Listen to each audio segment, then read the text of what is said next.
Got me another little project today. Well, the other day. Finally got it brought in. But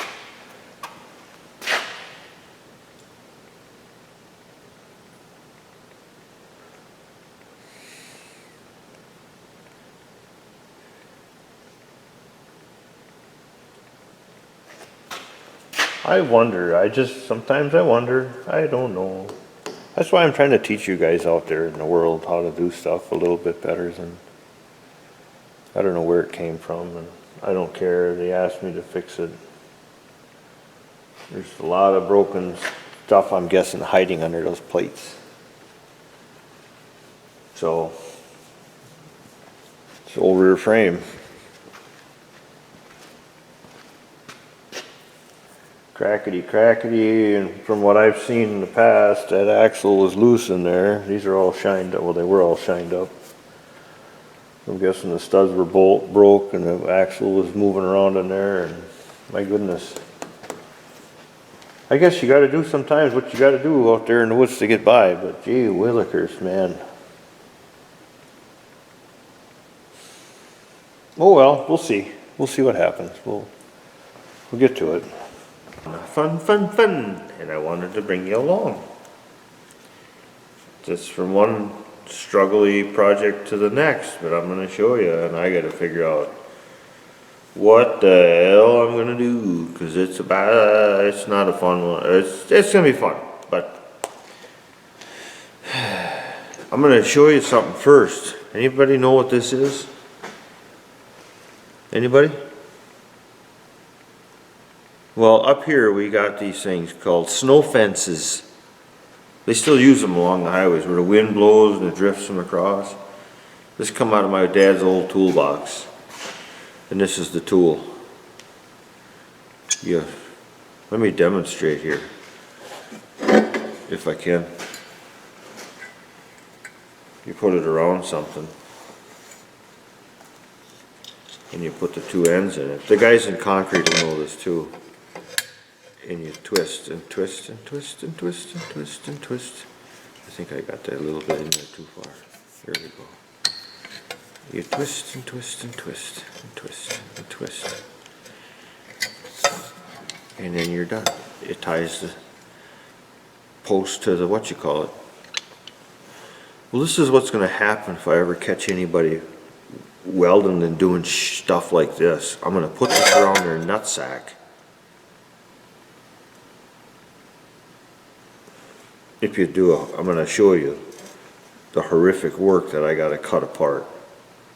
So if you ever see me and you're the guy who did this, let me know and I'll come and put these around your sack. You don't deserve to be a man. Sorry about that.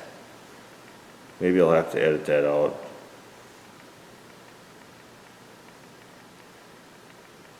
Anyways, I guess in this case, I don't know the situation, so I shouldn't judge, right? That's the old thing, don't judge. Well, geez, man. I guess life wouldn't be challenging if I wouldn't have to do this stuff.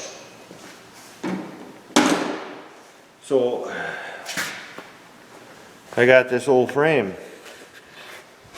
Maybe I showed it to you in a little bit of another video. It's a Ponsse frame. It's old. And I guess this one is going to replace is actually in worse shape. Hard to imagine, but whatever. You know, I'm a fabricator. So the first thing I noticed down here, let me install this. Bear with my camera work again. I'm trying to do too many things. This here is where the axle the axle mounts. Goes through. Well, look at there. I just got a piece of hex in there, but if you can see it, it ain't straight by any means. So this is the rod that comes through here to capture the axle. And barring what I said about nuts. I'm gonna measure hole to hole. I got 26 inches on that side. Well, let's go 25 on inside to inside. Just bugger out of my way. And on this side, I've got 24 1/4. So, I don't have my light with me, but this whole thing was tore out at one time. And there's weld down in there, and there's weld down in here. This has been busted. This is where the belly pan mounts. So basically what I have to do, look at that, it's been welded up there. That's been cracked. What happens in this situation, generally speaking, is poor maintenance, overworking the machine, overloading it, whatever you want to call it. So if I had to venture a guess, it's not hard because we've done enough of these. The bolts broke off, or the bolts came loose in the axle. Nobody noticed it. They kept using the machine. So then the axle is sitting in there, and you've seen, if you look back on some of my videos, I've done them where we've reworked this spot, where this is where the rear axle would be, and where the bogies sit. And it's all just, I got a little attitude about this again, because guys are just so blatant on their maintenance. But whatever. Keeps us making a good living, doesn't it? You guys who don't do your maintenance, I'm talking to you, and do your checks. And then you get the, whatever. I'll just shut up and I'm gonna, I guess, bring you along. I'm gonna start this project by, I don't know where to start. This one's gonna be a pot liquor, and I'm under the gun to get it done in a couple days. So,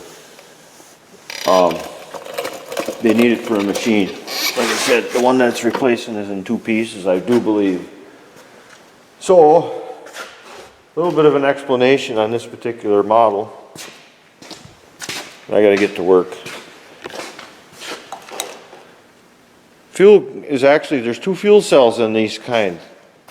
You see here? I have no idea what the hell that is. If they had a plate on here and cut it off, or if they actually cut that side open, because there's actually, what I'm going to do, I'll just start out with this.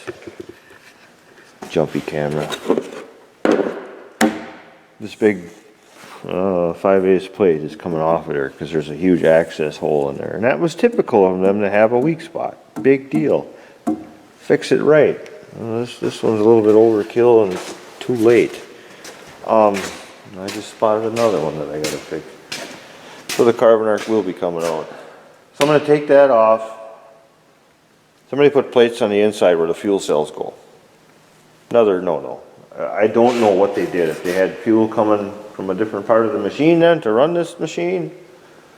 But both fuel tanks go inside this frame rail. I guess I just got to start cutting it apart and see what I got and go from there. And it's a doozy, like I said. It's, oh my God. I didn't think it was this bad, and I sat down here this morning and got the tape measure out and got some stuff out, and I'm starting to look around with the mic eye, and that's what I'm seeing. So I'm not liking what I'm seeing because it's going to be a hard road, or a hard road to hoe. Oh, and then for the other guys, I'm about to start taking my torch because it's still in the negatives outside, and I don't want to park my, I don't want to set my carbon arc up today. I'm lazy. It's Saturday, and I don't want to do it. So I'm gonna torch this bevel, put a bevel on there, and cut that whole weld right off in one shot. Get that plate off so I can see what's going on inside there and clean all the debris out and whatnot. But I didn't show you this when I was doing that Timco. I kept kicking them plates around. Old timer taught me this years ago. Well, he didn't teach me. He just pissed in. He said, "You better do that, or I'm gonna kick your ass." Take any sheet metal you got laying around. This is drops of diamond plate, and throw them on the floor where your torch slag drops, and big gobs. That's what you see right there.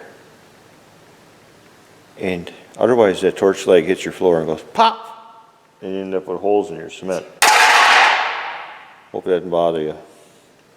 So that's what I'm gonna do. I'm gonna set up here and I'm gonna start whacking this top off to start with and get me warmed up.